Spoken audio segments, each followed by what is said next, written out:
welcome, good morning, good afternoon, or maybe even good evening in whichever part of the world you are joining us from. My name is Deepak Khemani and I am one of the co-founders of Bloom. This is the consecutive non-stop 119th episode of the Bloom Talk Show, an idea which was born 118 weeks ago. Now has managed to gather an international audience consisting of international and local speakers, trainers, coaches. Basically, this is your 1 hour of motivation, your 1 hour which is going to change your life on a Sunday. Let me take this opportunity to welcome everybody who is there in this room and all those who are joining us in the live stream on Facebook.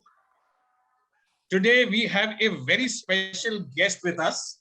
I will hand over this stage to Prem Raj, another co-founder of Bloom and my co-host for today. Prem Raj, please introduce Jim and let's take the show ahead. Thank you, Deepak. Thank you very much. Yes, we are privileged to have a very eminent personality on show today. Jim Lippens is on a mission to help 10 million people find their way towards balance, success, happiness, and themselves. He has 25 plus years experience in various roles. He's a keynote speaker and has conducted over 50 training courses all over the world. He's a human potential expert, Harada Master Trainer, and Scrum Master. He is the owner of 4D Lean and 7 Generations. He will talk about this fascinating model he has created in this session. According to him, everything begins with insight. This guided him to develop the 4D Lean scan. With this scan, employees can discover their own personalities and assess their employees as well. Let's know more about this fascinating model from the man himself, Jim Lippens. Jim, welcome to the show. Thank you. Thank you. Good morning or good afternoon, whatever, where you are today. Currently, I'm in Mumbai, and I'm very pleased to talk to the Indian audience. So I'm here until let's say mid-January. We already visited some places in India, and now we are in the, for me, warm Mumbai. Thank you. Welcome to Mumbai. I believe you have a presentation, so let's see the presentation, please. Yes, I will try the technique here to go to the. So I selected some slides. It's a selection of slides, of course, because I don't like to do it like too much one way and like just sending. So I like to have it interactive. So I keep some space for questions later on. Now this is the big question. I think we are like mainly for India in an era where a lot can happen, but also where a lot can go wrong. So for me, there are like, it's the 4th time I'm in India now, and for me there's like a lot of opportunities in India, even to become the #1 in the world, and but therefore they have to avoid a little bit the mistakes that, for example, China or other big nations are making. That is part of what I will try to explain in this presentation. Now, so that's the question: is your business ready for the future? The world is changing very fast, and is your business ready for the future? Now, I did some study, and what I found in a study of Gallup is that currently engagement in India, only 26% of the people at work are engaged. Now, engaged, that means like involved. That means they are enthusiastic at work. Now, when you compare that, for example, to Bangladesh, it's 40%, or Sri Lanka, it's 28%. Now, in Europe, it's even worse. Now, it means like that the easier people get it, the less engaged they are. So in India, they are like also like people who are like used to survive, and like not losing their jobs is part of the engagement. In Europe, there's like a lot of security when they are fired, like they pay you yeah, some extra months, etc. So, but 26% in India is engaged. That's, I don't know what you think. For me, it's still like a low number, 26%. So that means 74% of the people at the workplace, they are not engaged in India. Now, what does that mean? Like it's like, you know, you feel like your full potential at the workplace, and you cannot express it. And it's like, in whatever you do, the moment that you're not able to express your full potential, like that's a loss. That's like a waste. Also, Maslow talks about like self-realization. The moment that you're not able to get like to the best version of yourself, that is like losing of potential. Now, most managers, they only start listening the moment that you start talking about the cost of unhappy employees and lack of engagement. Now, the cost of unhappy employees, when you only look at productivity, the loss of productivity when people are not engaged versus when they are engaged is 45%. So that means you need 2 non-engaged people to do what 1 engaged people is doing. So if you know that in India, 74% of the people are not engaged, you multiply that by 45%, and you multiply that by their salary, then you know as a company how much you lose a year just by not engaging your employees. So this presentation and happiness at work is not at all like fluffy or like you know, it's really it's business, it's business talk, and that means the happier employees are, the more profit they bring to the company. Now, the question is, how do you do that? This is what a Gallup study showed. The moment that you are able to engage your employees, these are the benefits. So you get higher profit, you get, there's the 45% productivity, you get higher sales, you get more innovation, you get less incidents, you get less absenteeism, and you get less burnouts. Now, to give you an idea, in Belgium, the cost of burnouts, because there the government is paying for people who are in burnout, the cost of burnout is about 120% compared to the total unemployment cost. So it's massive. Like, I don't know in India if that system is there in any way, but it's massive. So the cost of well-being, it's even bigger than the cost of that. We spoke about the productivity loss. This is an extra cost that comes on top. Also, when people leave your organization, that's a cost. You lose experience, you have to rehire them, etc. So that's a massive cost. Now, this is another number that I got from that study. So when we look at well-being, then what we see is only 11% of the people in South Asia are thriving. Yeah, and that is the lowest number of well-being in the whole world. Now, we have engagement, we have well-being. So these are 2, for me, big problems where a lot of money also is involved.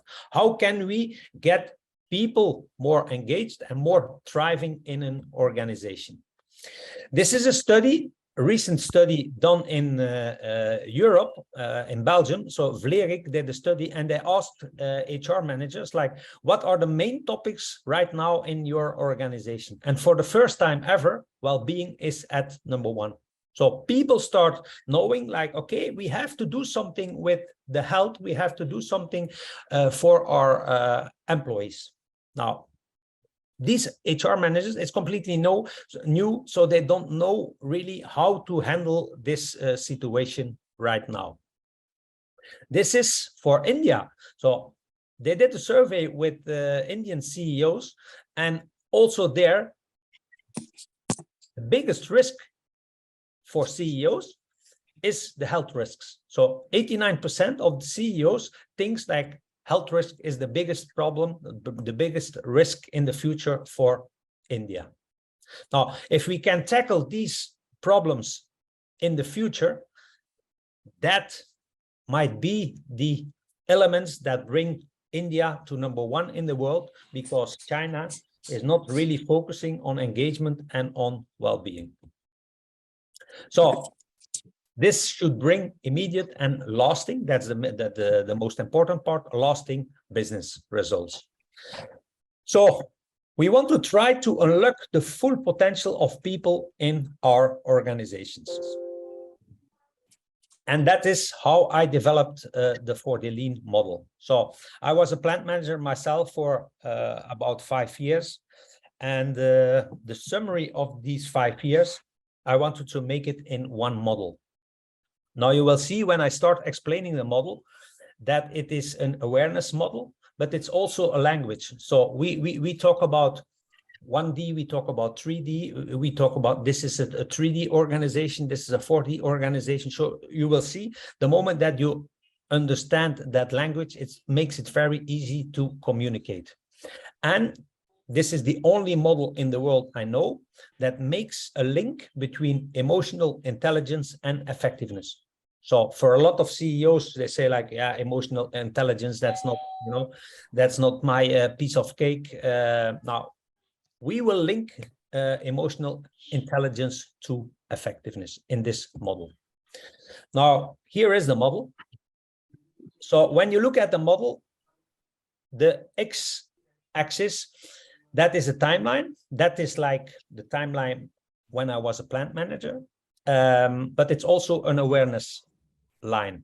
So the y-axis, that is everything that is positive for an organization. Now you can look at the graph as an individual or as an organization, but let's use this model for an organization.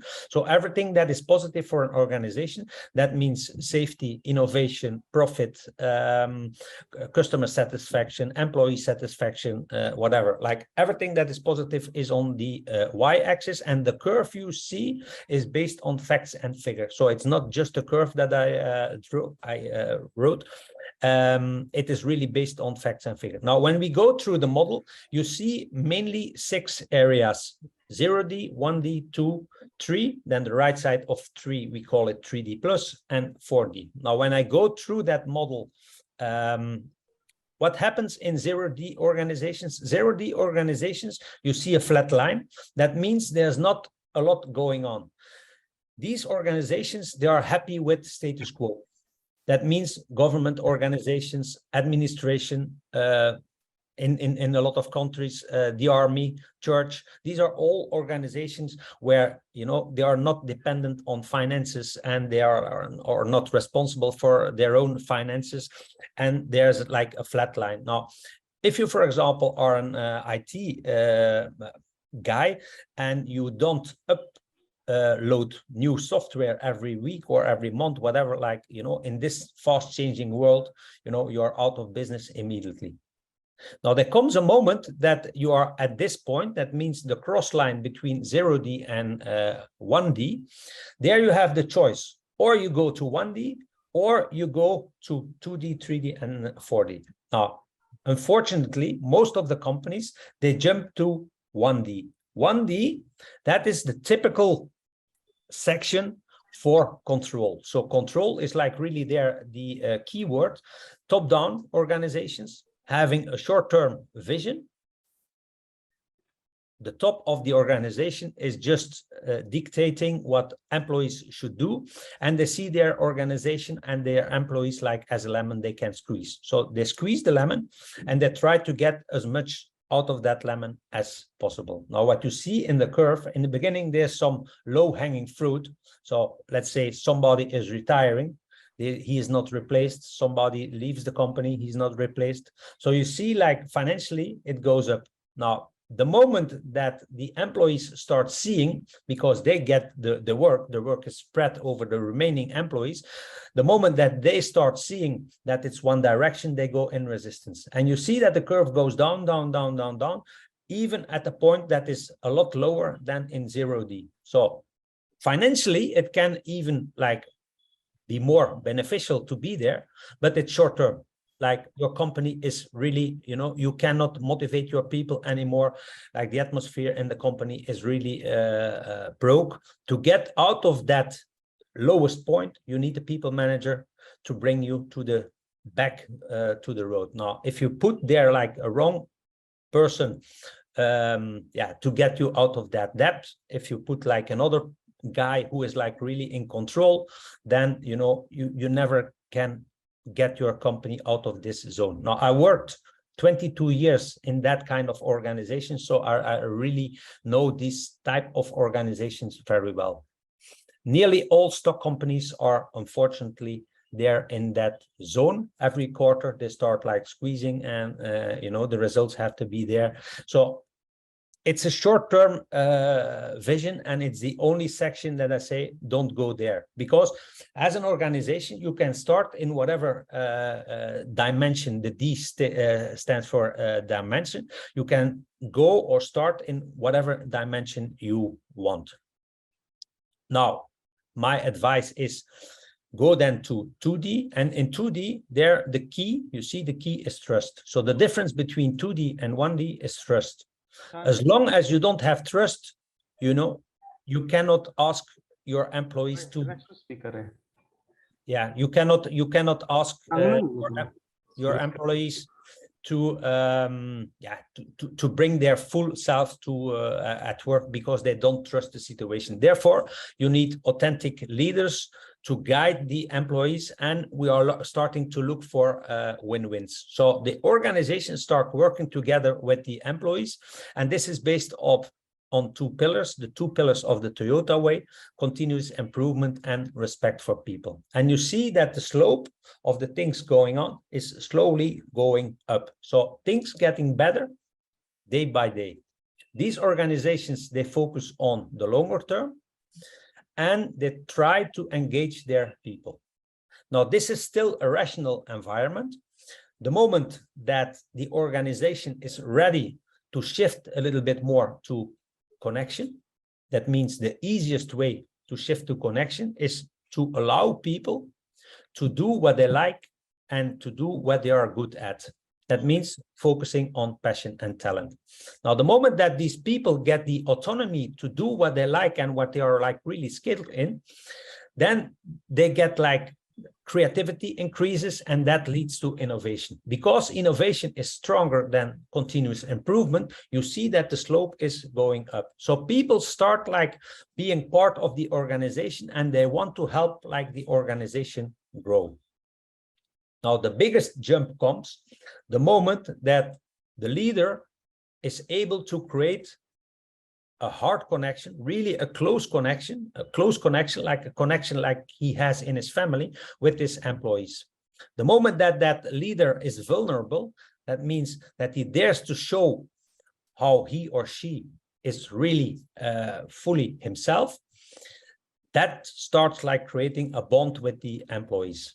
Now, that means also self-reliance there. This is like really the zone of self-reliance. This I also call the golden zone.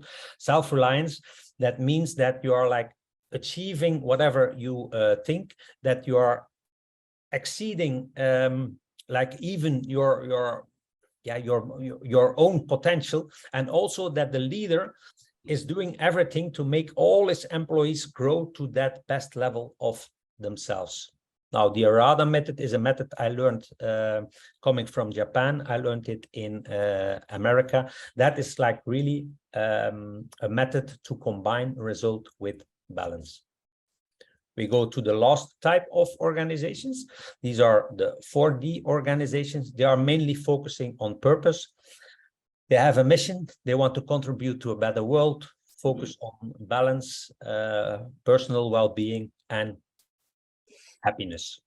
Now, it's not that 4D is better than 3D than 2D.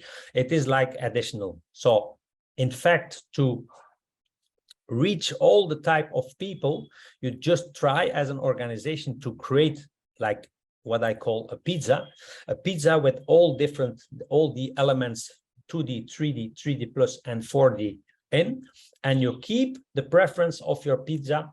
Like, for example, yeah, you like really quality results, then you focus on 2D. The moment that you are focusing on innovation, you know, you determine like, okay, this is this is the part that we go that we use for innovation, for passion and talent, for autonomy. So you create your own pizza based on your own preferences, but make sure you have like these elements in your pizza, otherwise you lose part of the population. And I will show what shift is going on when we do measurements on this system.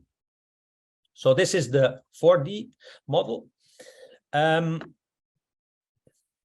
COVID, I added a last section, and that is the 4D plus section, and that is mainly 5D, 6D, 7D, and etc. Now, I'm an engineer. When I don't see the end of something, I don't start with it. So that is why I called it 4D plus, because, you know, I don't want to keep adding dimensions or categories. And that is the category, like during COVID, a lot of spiritual entrepreneurs showed up and they said like, yeah, see, this is what we always said. These are the people focusing on wholeness. So they move from purpose to wholeness. It's like world service. They talk about energy, about alignment, and they talk about love instead of happiness. Now, the business world is not ready for this segment. Even in Europe or in America, they are not ready. You see the movements. It's starting and it's going on. So this is for sure coming, and that is also what we see in the when we do the scans of the younger people. This is for sure coming, but love is, yeah, like one step further than happiness, and that is like for a lot of companies still far away. Now, this is what I mean with a pizza. So you create your own ideal pizza as a company, as an individual.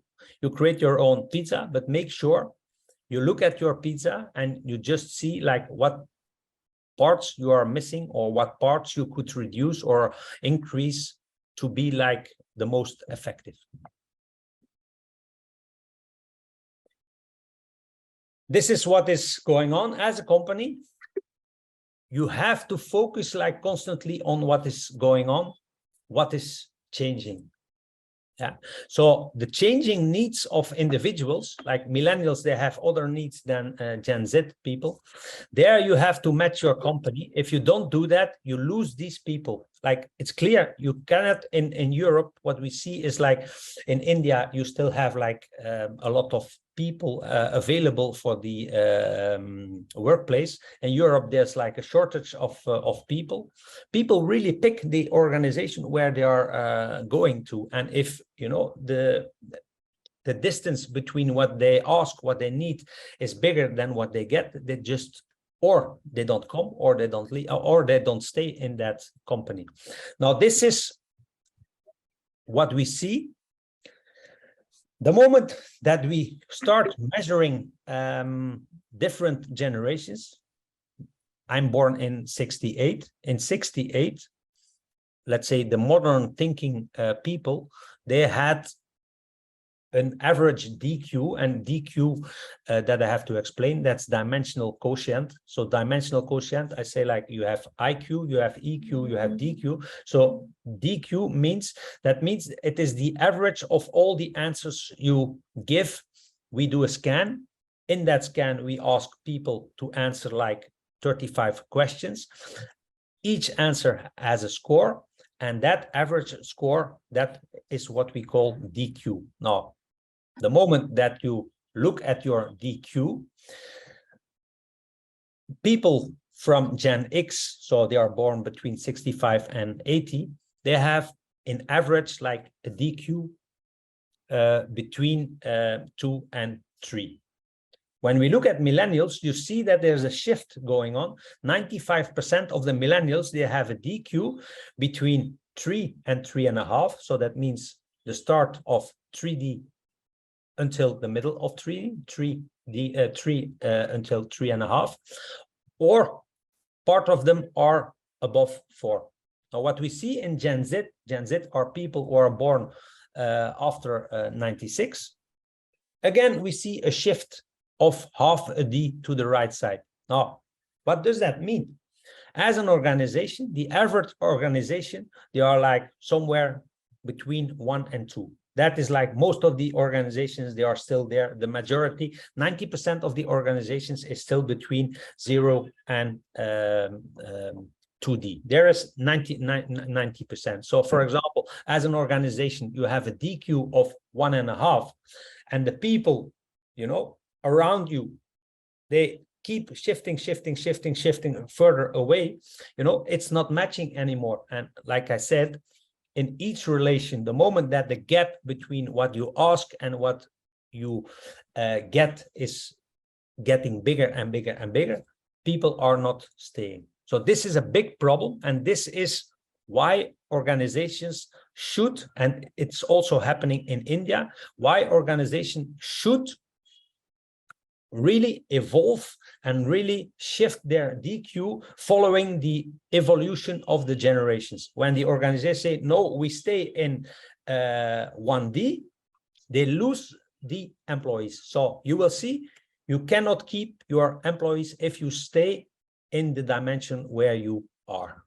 That is really, really important to understand, and it's going on in India right now already. I see in India, there's a movement going on, mainly by women who don't accept the masculine dominance of 1D anymore. They are breaking out. This is coming. This is going on in India. This is what I say, like here, India can really make the difference compared to, for example, China. Now, during COVID, I wanted to transform this model in a digital scan. So in that digital scan, you can discover where you are at the model. So you can see your pizza. So what are the answers that I gave? Are they 2D, 3D, mainly 4D? And what is your DQ? So what is your average score? Now, this is the layout you get the moment that you do the scan. You can do the scan for yourself, and you can do the scan for the organization where you are working in. Now, when we look at the model in this slide, you see the blue line is the line of an organization, and the red line is the line of the individual. Now, you see there's like a big gap. The gap is 2.6, more than 2.6 dimensions. This is a relation that is not lasting. Yeah. So this is an employee who will leave the company for sure. On the left side, you see the graph of the answers given in chronologic sequence for the individual and for the company. Then you see the pizza of the individual of the organization.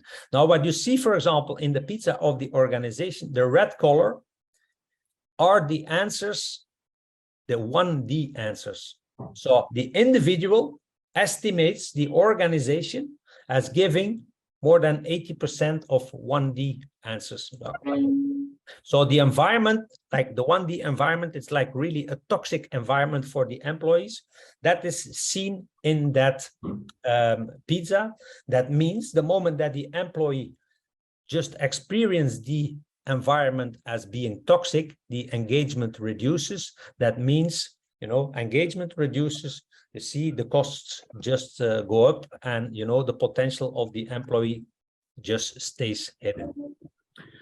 You get a radar where you have culture and mindset, leadership, personality and behavior, result and vision and strategy.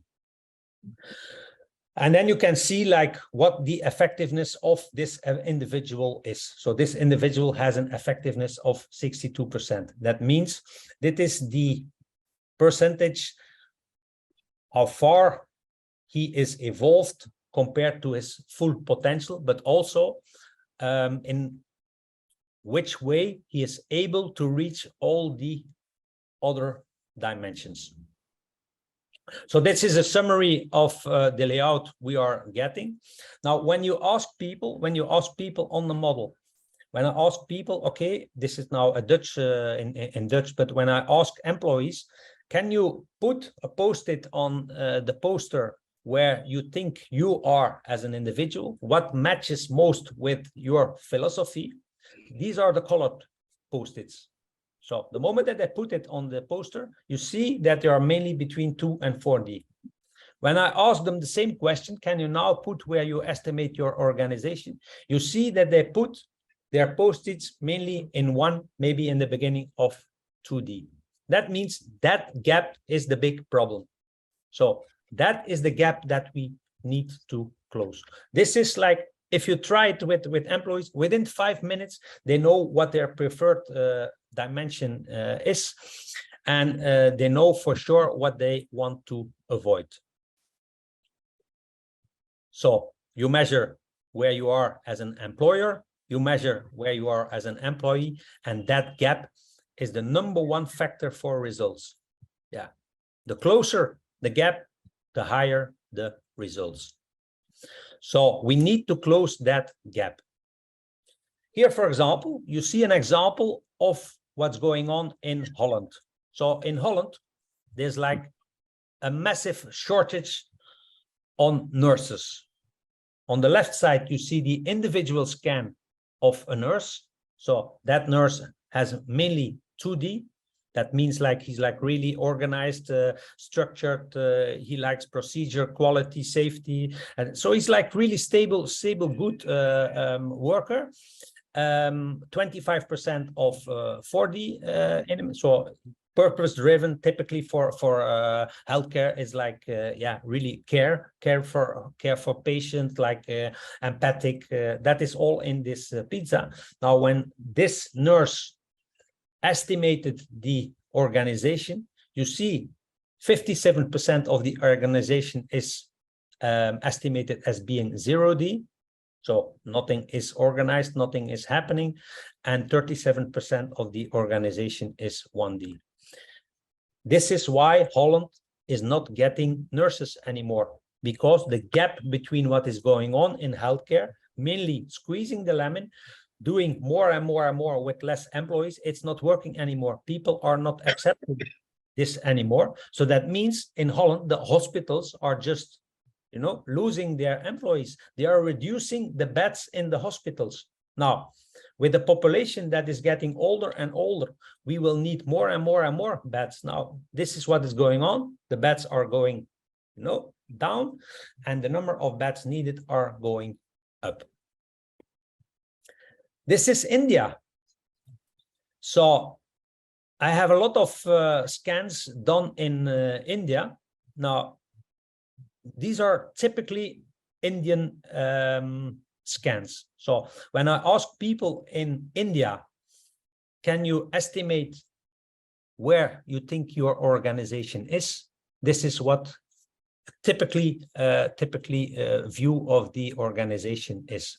34% 0D, 37% 1D. On the second, in the second example, it's like rather similar. Like you can say 75% of the pizza in India is between 0 and 1D. This will not last. So this, if you keep your organization doing yeah, just business like this, you will lose all the best employees.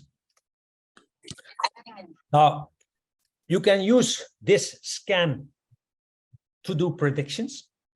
So, long time ago, I was yeah, I was an engineer, and I worked in with a lot with data, Six Sigma, Lean, etc. So I know something about statistics also.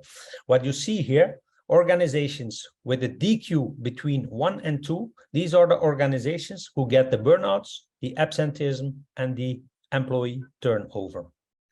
What you see, the engagement drops the bigger the gap becomes. And the moment that the gap is bigger than 1, that is the moment that employees start leaving the organization. So when you scan your organization, you ask your employees to scan the organization, and you see that the gap is bigger than 1, you know that the risk of losing them soon is there. Later on, we discovered, or we developed the professional scan. This is a scan. This is a software where we can create we can simulate like your whole organization. For example, this is an organization with a CEO with 3 managers. Manager 1 has 10 employees, 2 has 17 employees. Manager 3 has 2 departments with 8 and 7 employees. And like that, we can compare all departments based on the DQ or on the effectiveness on everything we have. What you get here, you can compare 2 departments, for example, department A versus department B. Each dot you see is like a question. So there you can see like these departments, they don't match at all. Maybe 4 or 5 answers are like have the same answer from group A versus group B. You can check their pizzas. Group A has more 1D than group B. You can look really in detail to all the categories, for example, performance, vision and strategy. What is the difference between group A and B, really in detail? Like even you can go to the level of each question. Here you can see like the effectiveness of group A. Group A has an effectiveness of 36% versus group B of 53%. And below you see the DQ. DQ of group A is 2.77, group B 3.1. Now, I created also a tool where you can even calculate or predict your potential profit. So the moment that, and you can do it in two ways, or you can say we want 100, let's say 100,000 euro profit. What is the shift in DQ that we have to realize then? Or you say, what happens with the profit when we shift from a DQ of 2.5 to 3? What happens with the profit? The only thing that I need there is like, what is the total yearly expense of the department of or the plant? So this is one of the companies in Delhi who started doing the scan. So what you see here on this picture is like, these are the employees, the CEOs is in the back, and they are doing the scan on their mobiles. This is a training that we are doing with our Fordelin coaches. Shantanu and Suparnia are there in front. And yeah, this is the entrance hall. This is a big publishing house in Delhi who started doing the scan. And here you see the first result. Here, for example, these are the people who were not absent for 1 minute the past month. And this is the people who were involved, who are training the people in that company. Now, also for recruitment, you can use this scan. For example, you have an open function and you get like a candidate for a certain function. Is that profile of that candidate matching the profile of the function you have vacant? For example, if you have like an accountant, you have a job, an available job for an accountant. There, for example, 2D, the 2D part will be like important. When you have, for example, somebody in payroll, there also like the 2D will be important. When you have somebody like in HR, like really having to connect a lot with people, then the 3D plus part and the 4D part will be important. So here you can already see, based on their profile, if they will match with a certain function. In Europe, it's like that. We are getting rid of CVs currently. So people are now starting to recruit based on personality. So skills is like a lot less needed than attitude. So attitude is far more important right now than CVs, because skills you can learn a lot easier. And this is also like, yeah, the employee, how well will he or she match the organization. So you can compare here on the left side, you see again, like an individual with a lot of 2D and 4D. The organization has a lot of 0D and 1D. When you are trained in this, you will see this is not a good match. So the gap is there far too big. This is not a good match. So this is absolutely to avoid, because you will have to rehire people again. So that is in fact my advice for India. If India wants to become the #1 in the world, and I fully believe in the potential of India, they are really hardworking people. It's in their genes, like really that survival mode is in their genes. They really want to work. Compared to Europe, it's massive. The changes I saw in that company in Delhi. So the potential in India is massive. The only thing that they have to do is to focus on people. That's the only thing that my advice is on India. Focus on the DQ, focus on people, get rid of the old school top-down philosophy.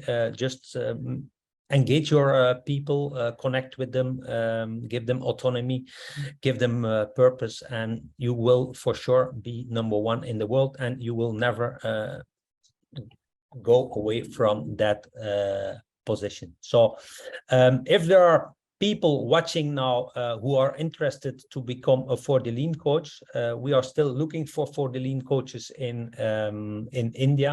Or if you have a company and you want to implement For the Lean, the scan, whatever, small way, big way in your organization, please contact me on this email address. And that is in short, yeah, a summary of what the For the Lean model and the scan yeah, means. Thank you, Jim.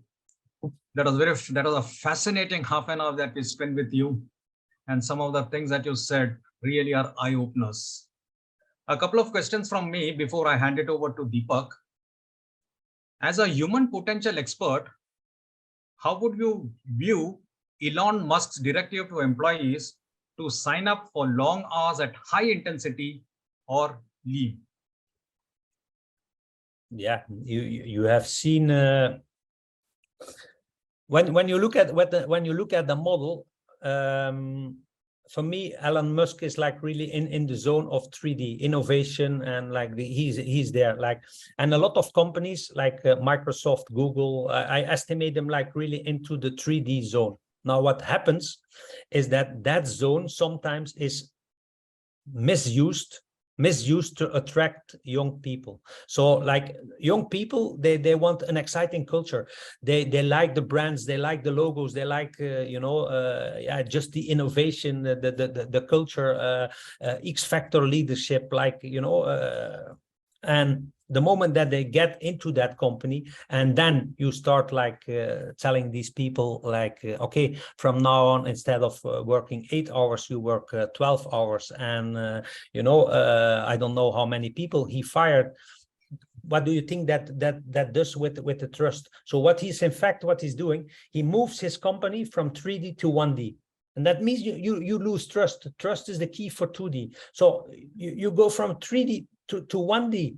Now, to solve that, yeah, he will need like somebody to bring that trust, and like there he will need a people manager. For me, it's like really, when you have that much money, I would never do it in that way, because in the longer term, that is not the right way to do it.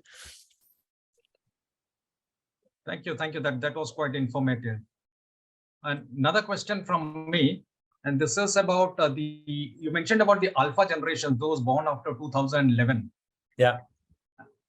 And I was reading a blog the other day which mentioned that this tech-savvy under 12s has influenced a spending of over 500 billion in the year 2020. How does one shape the minds of people so young? Yeah. Now I think you know, generation alpha, they will become like the difference between millennials and Gen Z is like millennials, you are mainly in let's call it in 3D. Gen Z, you are moving towards 3D plus and 4D. So millennials, you are mainly in autonomy. Gen Z, you are mainly in freedom. Now the next generation will be even further, and that is a reaction to the toxic environment that we created, the older generations created, like top down, making as much money as possible. Now, for example, what you see in Europe, the moment that people apply for a job and they say, for example, they see in the kitchen that they are using plastic spoons, that might be already like a reason I don't do it, because this company is not spending enough attention to the 4D sustainability factor. So that like these small details can already like just make them say like no to a company. In average, and it's going down every month, in average Gen Z people stay 2 years in a company. Gen X, they stay 10 years in a company. So that means you have to hire 5 times more people than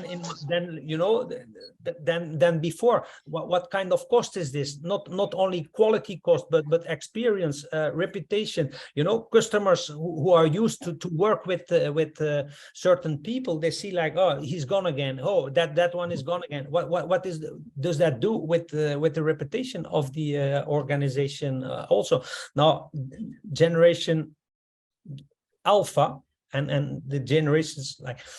For example, my brother, he has a daughter, like she's now 12 or so, but she's like, yeah, she's in that generation. She's not able to talk yet,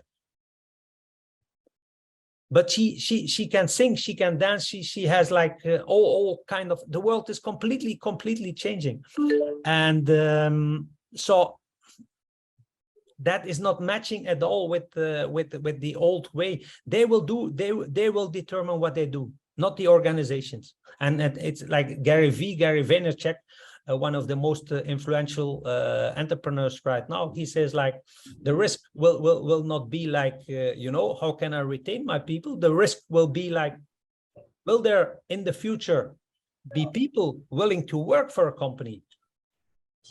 If you don't have people in your company, yeah, then it's game over. So yeah, I would spend a little bit more attention to the evolution of what is going on, and it's going really fast. It's going really towards like more spirituality, and if you like it or not, I'm not judging this or that, but it's the way it goes. And if an organization says like no, we stay here and we keep doing what we always did, you lose these guys. Thank you, Jim. That was very, very insightful. Deepak, you can take over now, please. So thank you, Premraj. And I just want to take from where you left, you know, Elon Musk has fired 85% of the employees in Twitter in the last few days, but Twitter is still operational. You know, it is still working. So, you know, people are now on social media and Twitter, especially asking, what are these 85% guys doing? What were these people doing? If it is still operational, you know, what were these guys drawing salaries for? So your views, Jim, where was Twitter before Elon Musk entered? Was it at 2? Was it at 3? And, you know, we clearly know there is very thin line between eccentric people and geniuses. So Elon Musk rises right there somewhere in between. You know, we don't know if he's a genius or whether he is eccentric. But he's managed to do SpaceX. He's managed to do PayPal. He's managed to do Tesla. So clearly he knows something what he's doing.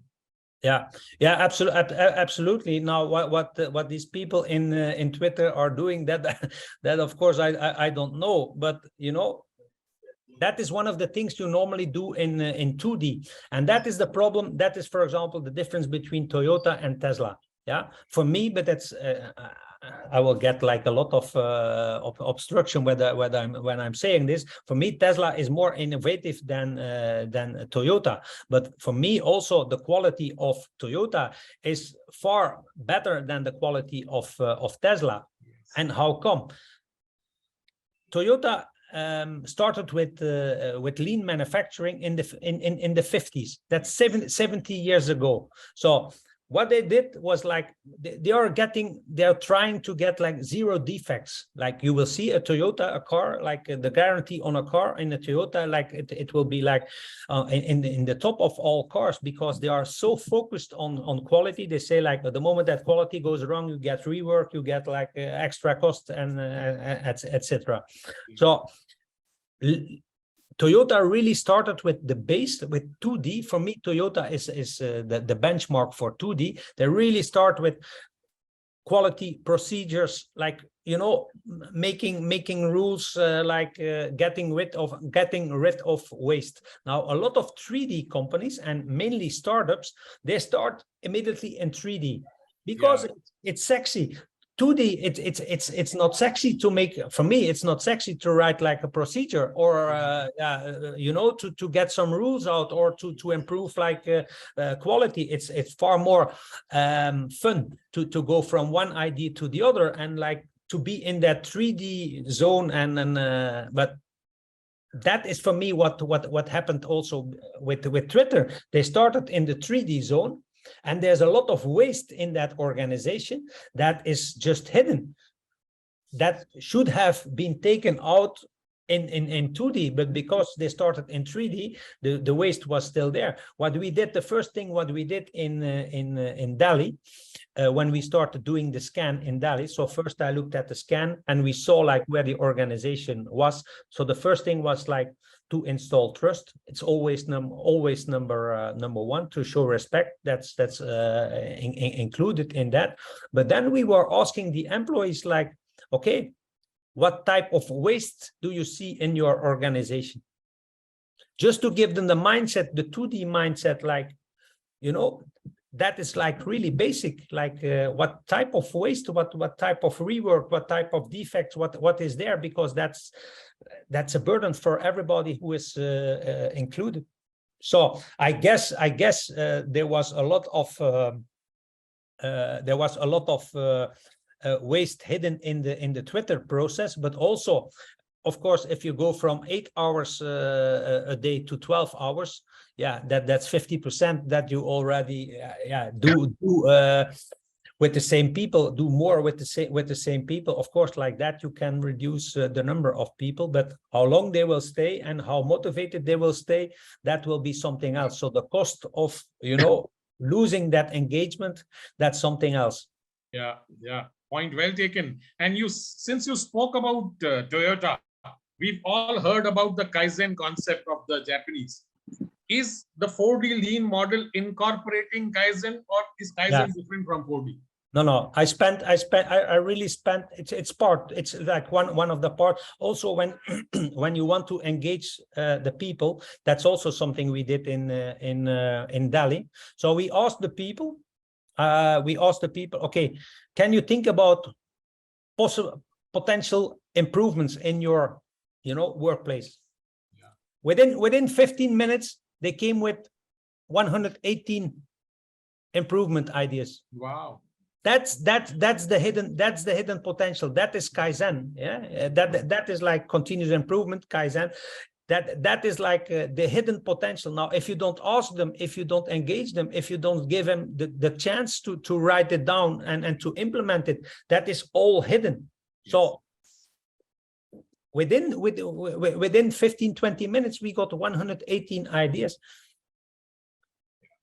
Now, you mentioned that, you know, India, you feel you got that 26% number of employees who are engaged, and Bangladesh is at 40.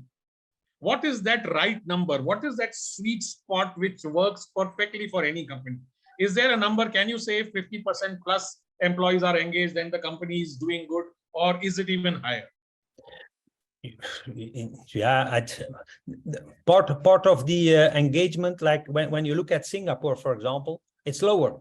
It's even lower. When you look at Europe, the easier people get it, like the lower it becomes. It's really, yeah, how to say it, like it's frustrating to see, like the easier you make the people, the lower the engagement, because then they lose, like you know, that factor of to fight for their jobs. Now you can really engage them by taking them through the 4D lean model. When you are bringing them into that 3D plus zone, like making themselves like invent new products, like bringing them on a level of self-realization.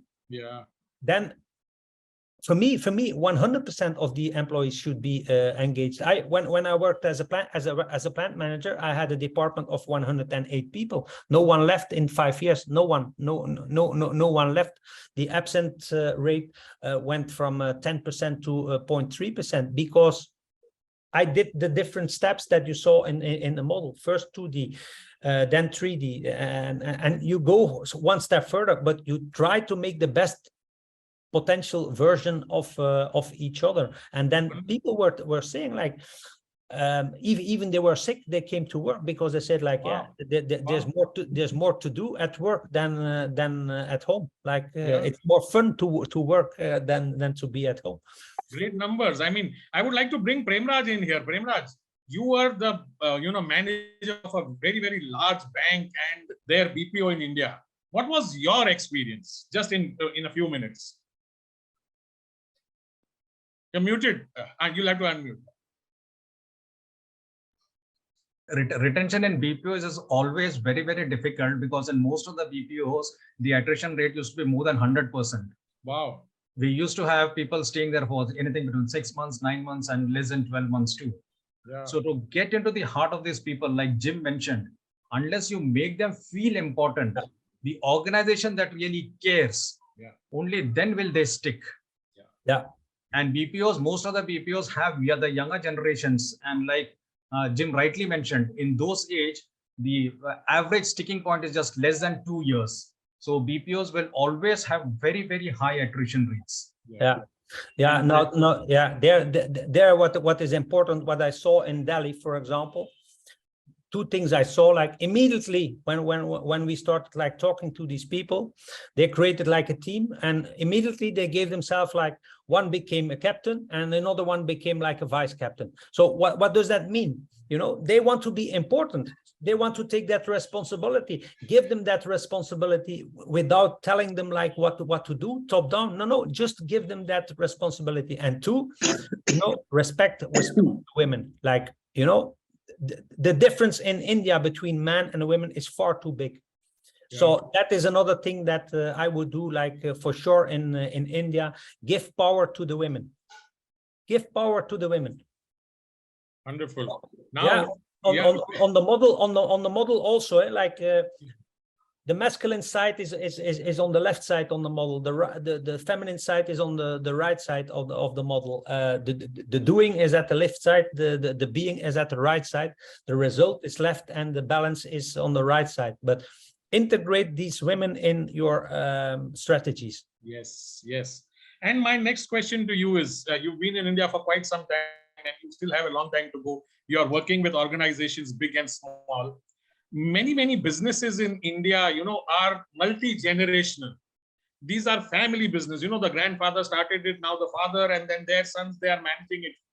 Some understand the need, to get professional outside people to work to manage the organization. How difficult is it for employees in these organizations to manage this generational shift? Yeah, it always depends on the CEO. So I always start like sending the scan to the CEO. If he or she is not interested in doing the scan, that's one thing. The second thing is in leading by example. Like for me, leading by example determines at least 70% of the result. Yeah, 70%. Now, if that CEO believes in a 1D structure in the old caste system of India, then it will be very difficult to enter these kind of organizations. That's the same in a multinational. What I do sometimes is when the CEO is 1D, I don't go in that organization. But sometimes there's like a manager, like somewhere hidden, and they contact me. Can you come into our organization? When I see that he or she really wants to take care of their employees, we start like a pilot there. And we hope with the increase of the results that, you know, they will just infect the rest of the organization. And, you know, with money, you can prove everything. So the moment that an organization, the employees become more happy, the more the results come, you know, everybody is interested in that way, and in that way you can enter. But yeah, it's the CEO, in fact, who determines like what happens in the organization. Yeah. And if he's not available, try to find like somebody like on a lower scale to do like already like a pilot thing in that organization. Yes.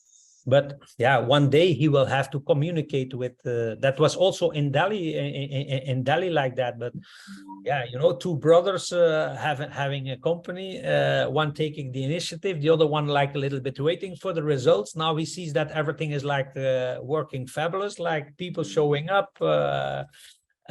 All the workplaces are organized, and everything is looking nice, and etc. Of course, now he starts to be like interested too. Wonderful, wonderful. We have with us one of our, you know, old faithfuls, our patron right from the beginning, Brenda. Brenda, can you hear me? I'm not too sure she's there. Yeah, there she is. I can. And she's worked with one of the biggest companies, multinationals in India, Unilever, and she's worked for many, many years under many CEOs and different leaders. Your few, you know, statements or any comments on what you heard Jim say in this last 1 hour.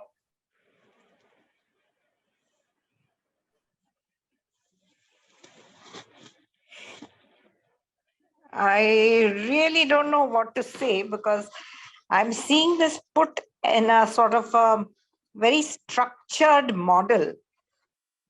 And my experience has been something a little different, more on a continuum. Maybe Unilever is different, or maybe HUL was different.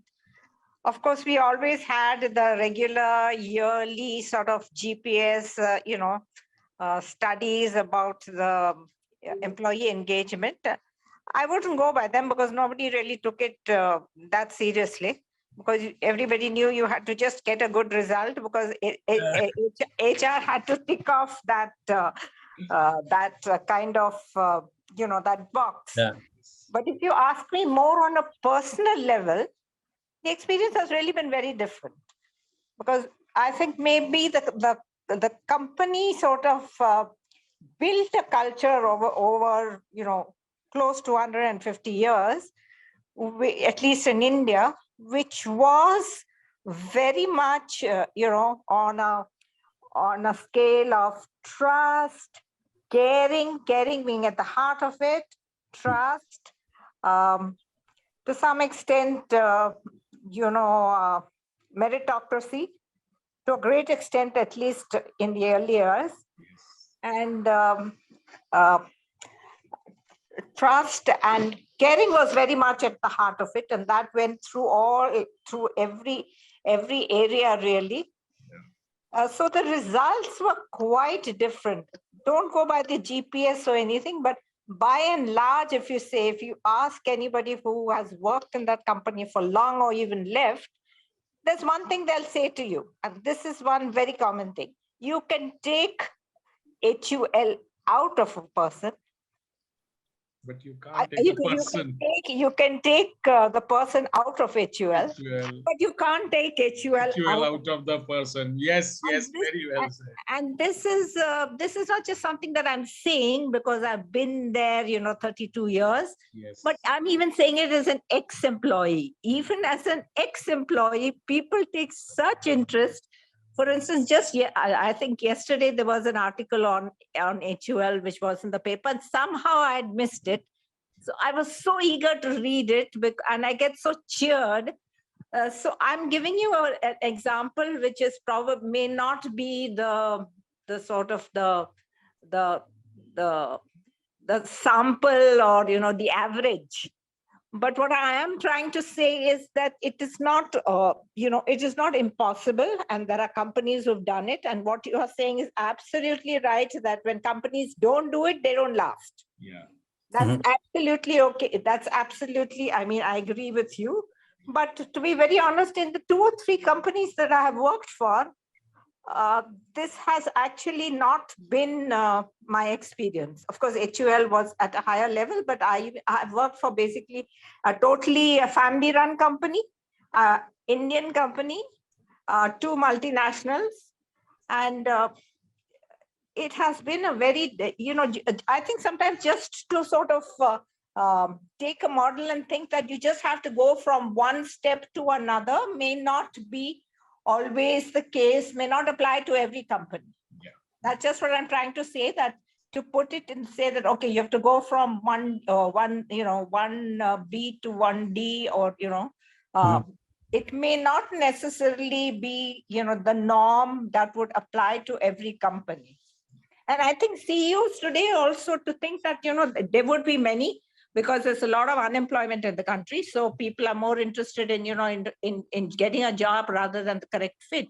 But also CEOs are realizing what the future is. So what you are trying to put across, I think would be far more attractive today, or you stand a better chance today, where those companies were not looking at such areas. Yes. Because they see the future. They see that the future of work is not going to be decided by the company, but the future of work is actually going to be decided by the employees. Yes, those who are working in and for the company. Yes, very well said. Yes, and it's also it's not like you go from one dimension to the other. It's like more you add elements from the other dimensions, instead of like really focusing. What I sometimes see is like people keep like searching behind the comma for improvements in 2D, while there's like a lot of potential in 3D and in 4D and in 4D that they just like ignore. So that is one thing.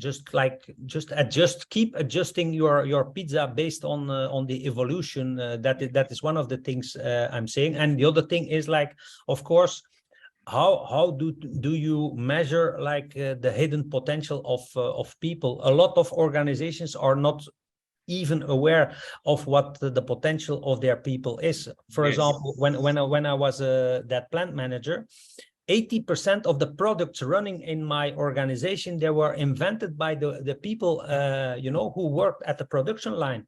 They went to school to until like 16 years old. Yeah. They invented 80%. So me also, I was thinking like that is never possible, that in the beginning that they would do that. Like they are geniuses, like they know far more than me as an engineer. The people being 30 years at that production line, they know far more than I. And if you don't give them that opportunity to show what they have in them, that is like losing the potential there is. Yes. Dr. Alka Chadha would like to say something. Go ahead. Yeah, thank you so much, Deepak ji. And Jim, I can tell you this was absolutely mind-boggling, wonderful and spectacular session that I had. And I got to learn a lot of things from the company's point of view. I being an entrepreneur and running my own organization for the last 30 plus years, I realized that the people who leave and go are the people, they don't leave for money, but I realized they leave for a lack of understanding their potential, understanding them. And I have a niece who is just 26 years of age, and she has been working for many many companies in India. And recently she got a job in a multinational company abroad, an American company. And what she told me was this. She said that earlier, if I wanted to leave, if I wasn't feeling well, I had to give a proof of my illness, and I had to do so many things just to show them that I'm not feeling well. And that was so hurting to me. And now when she has joined this new company, what she told me was, there is no replacement for emotional intelligence. There is no replacement for empathy, for respect. She said that her boss, her immediate boss, called her up and he asked her, how is your fever? Are you taking any medication? Don't come back tomorrow. If you're feeling weak, take care. Take 1 more day. She was fascinated with that behavior. So there is no replacement for recognition, for acknowledgement, and for caring for an individual who's working for a company. They feel like doing much more than, they feel like going a mile. And she said, I got a purpose and I'm not going to leave this company because I feel so looked after and I feel so cared for. Wonderful. When we were children also, our parents, whatever company my dad was working, he continued to work in that company because he felt looked after and he felt that his children were looked after and our family. So my dad, he never changed his company. He was working for the same company all his life. That's what I wanted to share. Thank you so much. Thank you. Thank you, Dr. Alka, for sharing this. We now have with us another one of our patrons and well-wishers. He is the past president of the Professional Speakers Association of India, Mumbai chapter. He is also an ex-banker. Harish Mehtaji, you can unmute yourself and say what you want to say or ask him a question. Thank you, Jim. You connected with me, and I'm so proud that we have lots to share. What I would like to mention here is emotional connect is the only missing link. Leadership has never focused on connecting. Mm-hmm. It has not been an area of interest to them. And when you mentioned ladies, that's the least respect they got in the past. Mm-hmm. What has turned around in the last 24 months is the emotional connect has come back, and they're forcing it because the lack of it is making people leave. Yes. And as far as BPOs are concerned, which we were talking about, my view is they need to work on themselves more, because the top layer is not focusing on the connection. Yes. I know compared to all the countries in the world, we have better connections. That's why people come to us, because we are cheaper also. Mm-hmm. But the value has to grow. And being an engaged and growth coach myself, I feel the emotional connect is very, very important.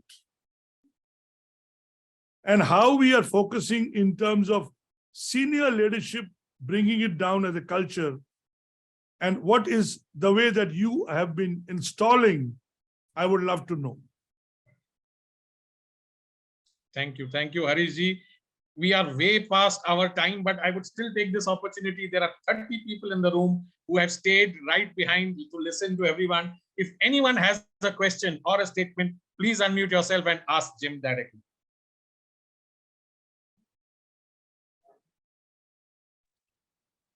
Yeah. Hi everyone, my name is Gina. I work with Jim on a lot of projects. I see a beautiful question in the chat. Jim, if you can see it, maybe you could read it out, Gina. You could read it out. Or I could read it. Hold on.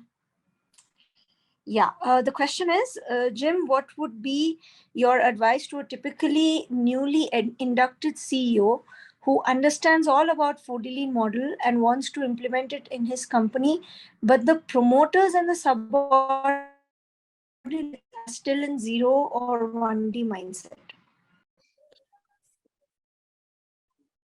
Yeah, it's when you have to convince the top, you need numbers. So the moment that you have like people in 1D, you need numbers, you need results. And there, I would start like with the pilot department. When the people are in 0D, that's not at all difficult to bring them from 0D to 2D. That is what we saw in Cali, and that is like already like a massive shift. So that for me is like the first thing. Bring these employees from 0D to 2D.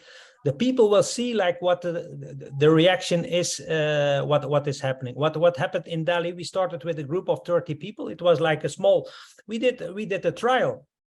2 months later, the CEO decided now we will add 2 new groups of 30 people, because they see that the organization is changing.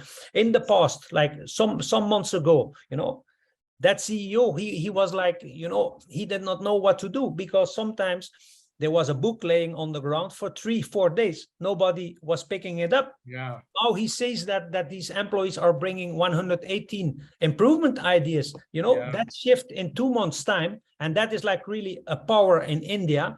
They, you know, the moment that you give them the chance, you know, they jump from 0D to 2D, and you know, you will see the money will come, and the moment the money comes, everybody starts listening. That is how you wake up like 1D people. Now for India, what I can say, like the first scans we did in India, I did not know the companies there, and there were like 1 or 2 scans where I was saying like, whoa, what is this? What type of company is this? Like they are like really into that golden connecting zone. They had a DQ of 3.7, something like that. Now that seemed to be Tata, you know. So you can immediately, you know, see afterwards, like, you know, I learned a lot about Tata, but you can immediately see on the first view, whoa, what is happening in that company. So my congratulations for Tata to install, you know, this kind of culture in India, while others are still in 0 and 1D. It is possible to do it, and that is maybe why Tata is so excelling in India, because they are focusing on that connection. Yes, really well said. Kapilji, go ahead. Another experienced person. Yes. Thank you so much. I first wanted to appreciate him. I think it is one of the most structured scientific way of the employee engagement journey that I've seen. We may know it, we may be doing it, but I think it's very impressive the way it has been structured and explained. And I fully echo the views that many companies just straight away try to jump to 3D and miss the 2D steps. Yeah. And I feel, as probably Jim would, that 2D is also an important step. Yes, absolutely. Thank you for sharing that. No, absolutely. 2D is the base. This is the foundation of the house. There is everything. There is the result. There is the money. There is like the quality, the safety. Everything is in 2D. And if the world would be fully 2D, it would be already a fantastic place. Yes. So, and there, you know, Toyota did like the biggest work in the world by installing that Toyota way with the 2 pillars: continuous improvement, every day better, Kaizen, and then respect for people. Yeah, totally agree with you. Thank you, Kapilji. Thank you for sharing your thoughts. Suparna, Jim, go ahead. I have one just a small curiosity. I'm very curious about one thing. When you mentioned about recruitment, you mentioned that in the West, countries are really replacing CVs with more personality sort of traits or personality character. Can you just specifically mention to me places or countries, just even 2 or 3, just for my curiosity? Yeah, for example, Accent, they were Employer of the Year in Belgium. They are part of House of HR. They are now just, they say like, we skip CVs. We look at personality. So that is like in Belgium, it's like reference number 1. They are doing it right now. Suparna, go ahead. Thank you. But also, for example, Vayner Media of Gary V. They are doing it. They're like Claude Silver, the first chief heart officer in the world. His HR manager. She spoke at our conference in June. So she's installing that also, and yeah. Wonderful. Okay, so A very good afternoon to all of you, and of course, evening or morning or whatever, whoever is from whichever part of the world. Let me introduce myself. I'm the head for the Lean movement in India. So I'm heading the India chapter. And to resonate with the question that somebody had put up in the chat, let me tell you, we as a team, of course, and of course, under the guidance of Jim. Jim is a real giver. You know, he's always there. He's always there. So, you know, any of you, if you ever need Jim's help, please reach out to him, and he's there to help. And we found some amazing results, which Jim was quoting because it happened in India. And, you know, what we saw was, and especially when somebody is mentioning Kaizen, you know, we implemented initially the 5S model. And then, of course, we are now moving on because primarily, dimensionally, we found most of them were in 0D or 1D. So the first thing we needed to do was shift them from 0 and 1D to 2D. 2D, yes. So we focused on culture and mindset. Because as Jim has explained, and I'm sure because it was a very quick explanation where the growth gears, the 5 gears that Jim has already mentioned, and culture and mindset is one of them. Yes. And so we are right now focusing on it. And as Jim said, the CEO is so happy with the batch of the first 30 people, the results. And now, of course, another 60 have been incorporated. Yes. And so we are working towards it. So I would like to invite all of you to try out this model. It is an amazing model. And if you have any queries, please do get in touch with me or Jim, and we will see how we can take it forward from there. Thank you, Suparna, for that. And let me ask you this question. Since you are the India face of the 4D Lean movement, how difficult is it for you to go and approach a company, typically which is patriarchal, typically which is multi-generational, and convince them, guys, you need to change? Very, thank you for asking this, because this I can speak from my experience, because this particular company we are talking about is a multi-generational company, you know, so there are like brothers and the elder brother and the middle brother and the younger brother who's more progressive and dynamic, and he wants to bring in certain changes, of course, and there are times when there is resistance that he's facing. It is not easy. Yeah. It is not easy because of the, that strict and that rigidness in their mind. But the moment you can break through, then the model does its work. Yes. Then it's very easy. Yeah. Thank you. Jim, you had a small gift for every one of us. You tell us about that. Yeah. So everybody who is now watching, who is interested to do like a free full scan, I don't know how to organize it. Maybe they send the email addresses directly to me or to Bloom, whatever. So if you send it to me, jim@4thelean.com. So I'm offering everybody who is in this room, if you want to check your own pizza, your own personality, and compare it to a company, that's optional. You can do that for free. So just send me or give me the email addresses, and you will all get access to that scan. So you can try it yourself and see how your pizza is and how your DQ looks like. Yeah. So do not let go of this opportunity. All 30 people who are present in this room, let's do this test. Let's see the number which gets thrown out by Jim's proprietary framework, and let's see how we can first ourselves become better. And Jim, and as Suparna said, she's always open. They're always available. Let's make this a movement. Let's try and make this world a better place to become.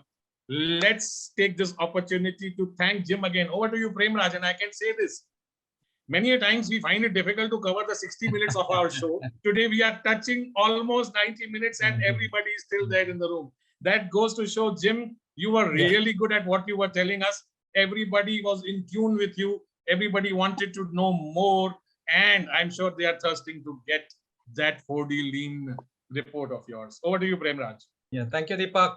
And thank you, Jim, for the very informative illustrative and innovative sessions.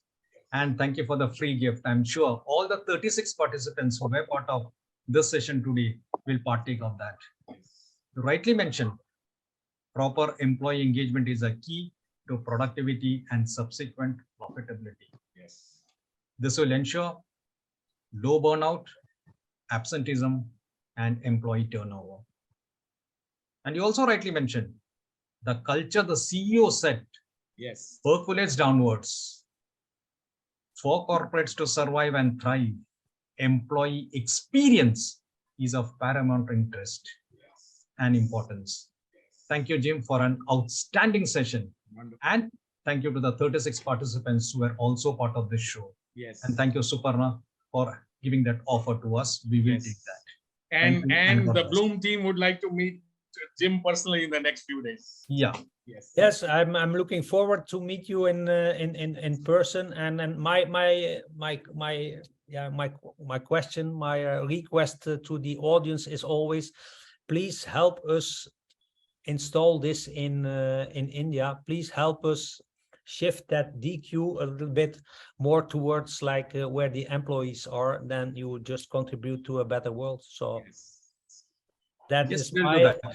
that is my goal and my wish to do it in India. And then I hope you will be soon #1 in the world. Oh yes, most Thank definitely. you. Amen. Yeah, and Jim, maybe you should just mention that you want to bring the conference to India someday soon. I don't know if you mentioned the conference today, but just in short, your vision for the Happiness at Work conference. He mentioned about the conference in Antwerp. Why not? I mean, even before it comes to India, let's go to Antwerp when it happens next time. Oh yes. Yes. Yeah, but that's one of the goals I have, is to bring the conference to India, because when I see the pizzas in India and the one and 0D parts, they are for the moment too big. So we have to do something to create some awareness and to create that shift. So we come to India in the near future. Thank you. Let's have a multicultural pizza, Indian pizza along with a European topping, and let's make it tastier. Lots and lots of toppings. Thank you everyone, Thank guys. you. Thank you for staying till the end. We hope Thank to you. see you again next Sunday on another Bloom Talk show. And of course, our association with Jim is just beginning today. Thank you everybody, and God bless you all.